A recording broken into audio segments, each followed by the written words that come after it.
20 अक्टूबर 1819 ईस्वी को हुआ था। उनका जन्म ईरान देश के सिराज शहर में हुआ था। बचपन में ही उनके पिताजी गुजर गए थे। उनके पिताजी के गुजरने के बाद उनका देखभाल उनके मामा जी किए, और जब उनका उम्र पढ़ने का हुआ तो उनका मामा उनका दाखिला एक स्कूल में करवा दिए। एक दिन स्कूल में उनके टीचर ने उनसे कुरान का पाठ पढ़ने के लिए कहा, जो जिसमें कि महात्मा बाप बोले टीचर से, पहले आप इसका अर्थ बताइए, उसके बाद हम पढ़ेंगे। टीचर जानते थे पर बोले हमें नहीं मालूम। तो महात्मा बाप बोले अगर आपका इजाज़त हो तो हम बता सकते हैं। बोला ठीक है। टीचर बोले ठीक है बताओ। फिर महात्मा बाप ने कुरान का एक तरह से इस प्रकार से उसका पूरा व्याख्या किया जो कि किसी भी आम आदमी के लिए संभव नहीं था। फिर टीचर भी यह सारा बात देखकर आश्चर्यचकित हो गए और उन्हें लगा कि यह महात्मा बाप कोई आम इंसान नहीं है। फिर टीचर ने फैसला लिया कि उन्हें वापस घर छोड़ दिया जाए, क्योंकि उसे पढ़ाने की क्षमता टीचर के अंदर नहीं थे। तो टीचर उन्हें वापस उनके मामा के पास छोड़ने के लिए आए और उनके मामा से बोले कि यह कोई साधारण बालक नहीं है, इसे पढ़ाने के लिए मेरे पास कुछ भी नहीं है, इसे आप अपने घर में संभाल कर रखिए। तो उनका मामा को लगा कि जरूर यह कुछ न कुछ बदमाशी किया होगा। तो उनका मामा उनको डांटने लगे और बोले जिस प्रकार से सभी बच्चे पढ़ते हैं, सभी सहपाठी पढ़ते हैं, उस प्रकार से तुम क्यों नहीं पढ़ा मास्टर से। उस मामा को लगा कि मास्टर के साथ कुछ बदतमीजी किया होगा, इसलिए उसे वापस छोड़ दिया। तो फिर उसे डांट धोप कर पुनः स्कूल भेज देते हैं। फिर जब पुनः स्कूल जाते हैं वह फिर उसी प्रकार से मास्टर को आभास हो जाता है कि इसे पढ़ाने का कोई आवश्यकता नहीं है, यह पहले से ही सभी गुणों से परिपूर्ण है। फिर वह पुनः स्कूल छोड़ देते हैं और उसके मामा जी उन्हें व्यापारी के रूप में काम पर लगा देते हैं। वह और उनके मामा सिराज शहर में व्यापारी करने लगते हैं। फिर कुछ दिनों के बाद उनका शादी होता है और एक पुत्र होता है। बचपन में उसका पुत्र का देहांत हो जाता है।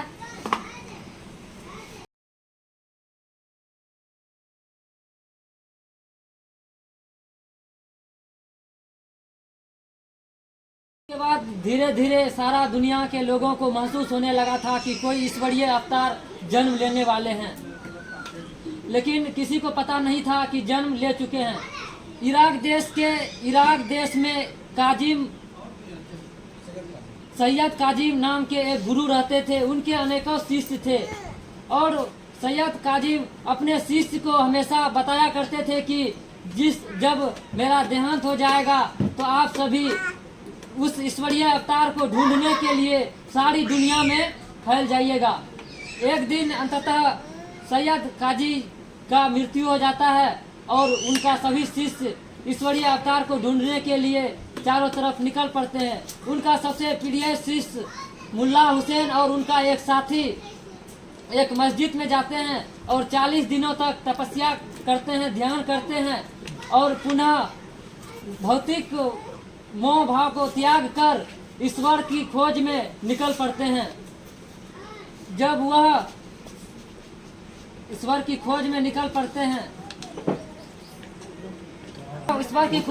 पड़ते हैं तो उसे आभास होता है कि उत्तर की ओर में ईश्वर है, उसको उत्तर की दिशा खींचता है और वह पुनः उत्तर की दिशा जो कि सिराज शहर पड़ता था उधर चल पड़ते हैं। जब सिराज शहर की गेट पर पहुंचता है, द्वार पर पहुंचता है, तो वह अपने साथियों को एक मस्जिद में रुकने के लिए बोलता है और बोलता है कि जब तक हम वापस नहीं आएंगे आप सभी यहीं पे मेरा प्रतीक्षा कीजिए।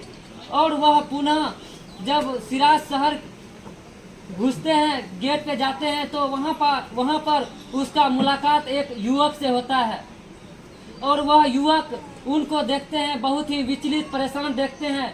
तो वह उनसे बहुत ही विनम्र भाव से कहते हैं, आप थक गए होंगे, आप चलिए मेरे यहाँ आराम कर लीजिएगा, विश्राम कर लीजिएगा, उसके बाद पुनः अपने कार्य पे चले जाइएगा। युवक की वाणी ने उसे भावुक कर लिया और वह युवक के साथ जाने के लिए तैयार हो गया। उस युवक के साथ मुल्ला हुसैन उनके घर पे जाते हैं और वहाँ पे उन्हें पानी दिया जाता है और वह खुद से चाय बनाकर उसे पिलाते हैं। उसके बाद दोनों बैठते हैं, दोनों के बीच वापस में बातचीत होती है, जिसमें कि मुल्ला हुसैन बताते हैं कि वह किस लिए आए हैं, वह क्या कार्य से घूम रहे हैं। तो फिर सारा बात बताने के बाद युवक कहते हैं आप जिसको ढूंढ रहे हैं, युवक उससे दो सवाल करते हैं। पहला सवाल करते हैं कि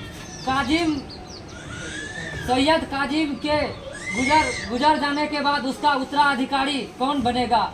तो वह मुल्ला हुसैन जवाब देता है मुझे नहीं मालूम है, बस मेरा गुरु मुझे बताया था कि जब मेरा देहांत हो जाएगा तो आप सभी पूरी दुनिया में ये अवतार को ढूंढने के लिए फैल जाइएगा। और दूसरा सवाल युवक मुल्ला हुसैन से करता है क्या आप जिसे ढूंढ रहे हैं उसे पहचानने का कोई चिन्ह है, आप उसको कैसे पहचानिएगा। तो फिर मुल्ला हुसैन उसे बताते हैं कि हाँ मेरे गुरु ने उसे पहचानने का चिन्ह बताया है। तो फिर युवक कहते हैं वह कौन सा चिन्ह है जो आपके गुरु ने ईश्वरीय अवतार को पहचानने के लिए बताया है। मुल्ला हुसैन कहते हैं मेरे गुरु बताए हैं कि वह पवित्र वंश के होंगे, पवित्र वंशावली के होंगे और उनका उम्र 20 वर्ष से 30 वर्ष के बीच होंगे। वह नहीं तो लंबे कद के होंगे और नहीं छोटे कद के, वह मध्यम कद के व्यक्ति होंगे और वह बिल्कुल भी शरीर से अपंग नहीं होंगे। फिर युवक उनसे कहता है देखिए आप जो सब गुण बता रहे हैं वो सारा गुण मुझ में है। फिर उसे आभास हो जाता है, उसे प्रतीत हो जाता है कि हाँ यही ईश्वरीय अवतार है। फिर वह खुशी से विचलित हो जाता है, खुशी से भरपूर हो जाता है। वह पहले ईश्वरीय अवतार को ढूंढने से पहले अपने आप को कायर और कमजोर महसूस करते थे, लेकिन जैसे ही उसे ईश्वरीय अवतार का पता चलता है वह अपने आप को बहुत ही शक्तिशाली और गौरवमान महसूस करते हैं। और फिर उन्हें युवक उनसे कहते हैं जिस प्रकार से आप मुझे पहचाने हैं इस प्रकार से मुझे कुल 18 लोग पहचानेंगे। जिस दिन 18 लोग मुझे पहचान लेंगे उस दिन मैं खुद अपने ईश्वरीय अवतार को प्रकटीकरण करूंगा। तब तक यह बात आप किसी भी व्यक्ति या अपने साथी को भी नहीं बताओगे। फिर इसी प्रकार से 18 लोग उसे पहचानते हैं, कोई ध्यान के माध्यम से, कोई स्वप्न के माध्यम से और कोई प्रार्थना के माध्यम से उसे कुल 18 लोग पहचानते हैं। जब 18 लोग पहचान लेते हैं तो वह पुनः मुल्ला हुसैन को अपने पास बुलाते हैं और उसे कहते हैं आप उत्तर दिशा की ओर ईरान देश चले जाइए। उत्तर दिशा की ओर जो भी शहर है सभी शहर में प्रचार प्रसार करते हुए तेहरान देश चले जाइए। तेहरान में एक रहस्य छुपा हुआ है, आपको उस रहस्य का उजागर करना है। जिस दिन वह रहस्य उजागर हो जाएगा उस दिन यह धरती स्वर्ग में बदल जाएगी और उसकी कृपा आपको जरूर प्राप्त होगी। इस प्रकार से मुल्ला हुसैन को तेहरान भेज देते हैं और पुनः सभी 17 व्यक्ति को वापस अपने पास बुलाते हैं और सभी को अलग अलग जगह पे अपने नव धर्म की प्रचार प्रसार के लिए भेज देते हैं। उसमें से एक व्यक्ति कुद्दूस नाम के एक व्यक्ति होते हैं, जो कुद्दूस को वो अपने साथ लेकर मक्का जाते हैं। मक्का जाते हैं और वहाँ के मक्का के शरीफ को एक पत्र लिखते हैं, जिसमें वह लिखते हैं कि अब समय आ गया है नव धर्म को स्वीकारने का। लेकिन मक्का का शरीफ बहुत ही बड़े व्यक्ति होते हैं और उसका पत्र के ऊपर ध्यान नहीं देते हैं और उनका पत्र का कोई जवाब नहीं देते हैं। वह पुनः मदीना वापस आते हैं, जहां पर मोहम्मद शाह का समाधि है और वहां पे आके वह प्रार्थना करते हैं और पुनः वहां से वापस सिराज आ जाते हैं और सिराज वापस आने के बाद कुद्दूस को बुलाते हैं और कुद्दूस से कहते हैं अब समय आ गया है हम दोनों को बिछड़ने का। अब इस धरती पर हम दोनों का दोबारा मिलन नहीं होगा। अब समय आ गया है नव धर्म का प्रचार प्रसार करने का और अब यहाँ से हम दोनों अलग हो जाएंगे और हम दोनों का मुलाकात अब ईश्वरीय लोक में होंगे और आपको इस नव धर्म का प्रचार प्रसार करने में बहुत ही कठिनाइयों का सामना करना पड़ेगा। आपको बहुत ही कठिनाइयाँ और बहुत ही यातनाएं झेलनी पड़ेगी। आपको लज्जित किया जाएगा, आपको अपमानित किया जाएगा, लेकिन सारी चीज़ों को झेलते हुए आप उभरिएगा और हमारी मुलाकात ईश्वरीय लोक में पुनः होगी। फोकस करो। उसके बाद जब कुद्दूस सिराज शहर में प्रचार प्रसार के लिए जाते हैं तो वहाँ के गवर्नर और वहाँ के मुल्लाओं को वह पसंद नहीं पड़ता है। उसे लगता है कि यह जो नव धर्म का प्रचार प्रसार कर रहे हैं इससे कहीं हमारा धर्म को क्षति न पहुँचे, हमारी सत्ता खो न जाए, इसलिए वह कुद्दूस को गिरफ्तार करने का वहाँ का गवर्नर और मुल्लाओं ने मिलकर कुद्दूस को गिरफ्तार कर और उसका दाढ़ी जला देने का आदेश देते हैं और उसके नाक में कुंडल पहनाकर पूरे शहर में घुमाने का आदेश देते हैं। फिर कुद्दूस को गिरफ्तार कर लिया जाता है और उनका दाढ़ी जला दिया जाता है, उनके नाकों में कुंडल पहनाकर पूरे शहर में घुमाया जाता है और उसे कहा जाता है कि आप इस शहर से चले जाइए, अगर पुनः इस शहर में दोबारा नजर आए तो आपको मार दिया जाएगा। फिर कुद्दूस दूसरे शहर प्रचार प्रसार के लिए चले जाते हैं, लेकिन वहाँ के गवर्नर का गुस्सा शांत नहीं होता है। उन्हें लगता है कि यह सारा घटनाओं का जड़ महात्मा बाब है। फिर वह गार्ड को वहाँ के अधिकारियों और गार्ड को आदेश देते हैं कि महात्मा बाब को गिरफ्तार कर बेड़ियों में बांध कर यहाँ लाया जाए। फिर उनके गार्ड महात्मा बाब की तलाश में निकल पड़ते हैं। महात्मा बाब कहाँ रहते हैं सब? उस समय महात्मा बाब बुशहर शहर में रहते हैं और बुशहर शहर से वह वापस सिराज की ओर आते हैं और सिराज से गवर्नर के द्वारा भेजा गया गार्ड उसे ढूंढने के लिए बुशहर शहर की ओर जाते हैं। वहीं पे उसका मुलाकात एक जंगल में होता है। मुलाकात होने के बाद उस महात्मा बाब ने उसका अभिवादन करते हैं और कहते हैं, गार्ड उनसे कहते हैं कि मैं बस जंगल का तलाशी करने के लिए देखभाल करने के लिए आया था, लेकिन महात्मा बाब को पता चल जाता है कि मुझे गिरफ्तार करने के लिए आप लोगों को भेजा गया है।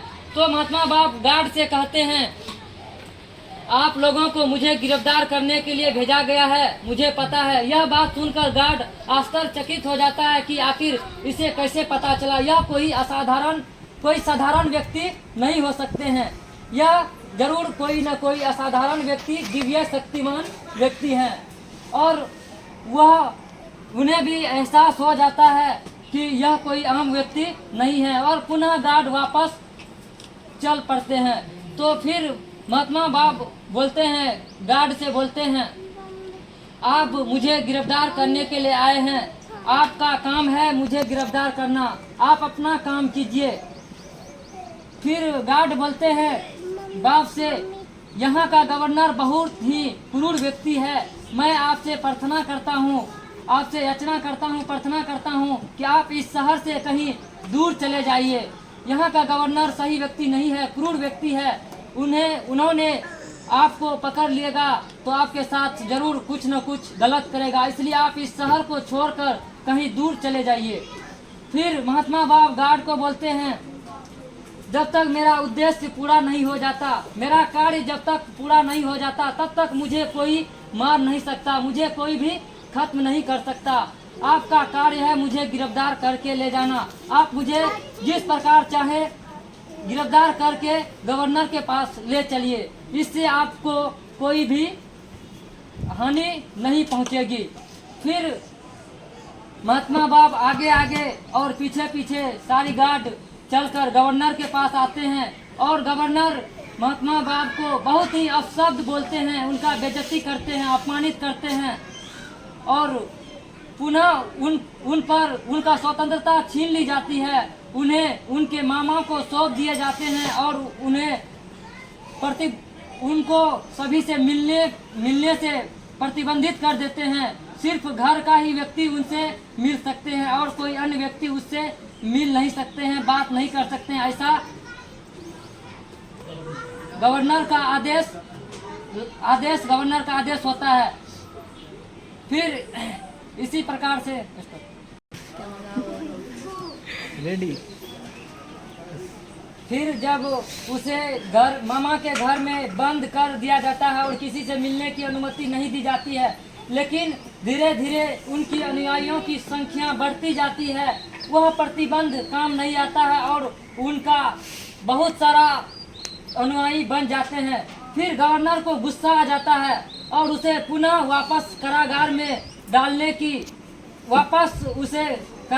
डालने की सजा देने की फैसला सुनाती है और पुनः महात्मा बाप को वापस कारागार में लाते हैं और उसे मार डालने की फैसला करते हैं। लेकिन जिस रात महात्मा बाप को मार डालने की फैसला करते हैं, उसी रात उस सिराज शहर में एक महामारी फैल जाता है, जिसमें कि हजारों लोग बीमार हो जाते हैं और सैकड़ों लोगों की मृत्यु हो जाती है, जिसमें से कि वहाँ के एक अधिकारी के पुत्र होते हैं जिसे महात्मा बाप ने बचा लेते हैं। तो उस अधिकारी को एहसास हो जाता है कि शायद महात्मा बाप ही हैं जो इस महामारी से हम सभी को बचा सकते हैं, हमारा शहर को बचा सकते हैं। तो वह वहाँ के गवर्नर से अधिकारी बताते हैं यह सारी घटनाएं कि महात्मा बाप कोई आम इंसान नहीं है, वह हमारे पुत्र को इस महामारी से बचा लिए। शायद हो सकता है कि वह पूरी शहर को बचा ले, उसे छोड़ दिया जाए। फिर धीरे धीरे वहाँ के गवर्नर को भी एहसास हो जाता है कि मेरा भी परिवार है, हो सकता है कि मेरा परिवार भी इस बीमारी का शिकार हो जाए। फिर इस प्रकार से उसे समझ में आ जाता है। फिर महात्मा बाप को छोड़ दिया जाता है, लेकिन उसे एक शर्त पे छोड़ा जाता है कि आप पुनः इस शहर में दोबारा कभी कदम नहीं रखिएगा, इस शहर से आप चले जाइए। उसे छोड़ने के बाद वह उस शहर को छोड़कर इस्फहान चले जाते हैं और इस्फहान के गवर्नर को एक पत्र लिखते हैं जिसमें वह अपने रहने की स्थान का मांग करते हैं। तो वहाँ के गवर्नर, इस्फहान के गवर्नर बहुत ही नेक व्यक्ति होते हैं, जो बहुत ही नेक और प्रेम प्रिय व्यक्ति होते हैं। उनका पत्र को पढ़कर वह बहुत ही भावुक हो जाते हैं और वह वहाँ के अधिकारी को बोलते हैं कि महात्मा बाप को आप अपने घर में रखिए और उनका सम्मान पूर्वक जो भी सुरक्षा हो वह सारी आप पूरा कीजिए। फिर उस प्रकार से इस्फहान में एक अधिकारी के घर महात्मा बाप रहने लगते हैं। फिर वहाँ पे भी धीरे धीरे उनकी अनुयायियों की संख्या बढ़ती जाती है और इस प्रकार से दिनों दिन बहुत सारा लोग उनसे मिलने के लिए आने लगते हैं, बहुत सारा लोग उनका शिष्य बनने लगते हैं, उनका मधुर वचन सुनने के लिए बहुत सारा लोग जमा होने लगते हैं। यह सारी घटनाओं को देखकर वहाँ के मुल्ला ईर्ष्या हो जाते हैं, बोलते हैं, सोचते हैं कहीं इस प्रकार से अगर चलता रहे तो कहीं मेरा धर्म संकट में न पड़ जाए, मेरा सत्ता छीन न जाए। इस प्रकार से वह महात्मा बाप के खिलाफ साजिश रचने लगते हैं। महात्मा बाप के खिलाफ बहुत सारा गलत षड्यंत्र फैलाने लगते हैं, गलत भावना फैलाने लगते हैं, लेकिन उनसे कोई फर्क नहीं पड़ता है। दिनों दिन उनकी अनुयायियों की संख्या बढ़ती जाती है, उनकी लोकप्रियता बढ़ती जाती है। फिर जब उनकी आदेशों से कोई फर्क नहीं पड़ता है तो उसे मार डालने की, वहाँ की मुल्लाओं ने उसे मार डालने की साजिश रचता है और इन साजिशों के बारे में वहाँ के गवर्नर को पता चल जाता है। फिर गवर्नर ने महात्मा बाप को सुरक्षित रखने के लिए अपने घर में बुला लेते हैं और महात्मा बाप को अपने घर में रखने लगते हैं। इस प्रकार से धीरे धीरे वहाँ के गवर्नर भी उनके शिष्य बन जाते हैं और वहाँ के सभी स्थानीय लोग और दूर दूर तक सभी उनके भक्त, उनके अनुयायी बन जाते हैं। और फिर एक दिन उन दोनों के बीच बातचीत होती है। महात्मा बाप और वहाँ के गवर्नर एक साथ बैठते हैं और दोनों के बीच बातचीत होती है कि गवर्नर महात्मा बाप से कहते हैं कि मेरे पास अनंत धन संपत्ति है और मैं इसे कहाँ खर्च करूँ, कहाँ मैं इसे खर्च करूँ, मुझे समझ में नहीं आ रहा है। मैं इसे नव धर्म की प्रचार प्रसार में लगाना चाहता हूँ। आपका अगर आज्ञा हो तो मैं अपनी सारी धन संपत्ति को नव धर्म की प्रचार प्रसार में लगाकर और बगल का जो राज्य है वहाँ का राजा मोहम्मद शाह मेरे जान पहचान के हैं और उनसे वहाँ जाकर मैं उनसे नव धर्म के बारे में बताएंगे और उसे नव धर्म अपनाने की सलाह देंगे। फिर महात्मा बाप कहते हैं गवर्नर से, देखिए आपकी सोच बहुत ही उच्चतम है, आप बहुत ही नेक दिल के व्यक्ति हैं, बहुत ही अच्छे विचार आपके मन में आए हैं, लेकिन आपके पास और हमारे पास गिने चुने दिन बचे हुए हैं। यह जो आप सोचे, यह सोच से ईश्वर आपको सारी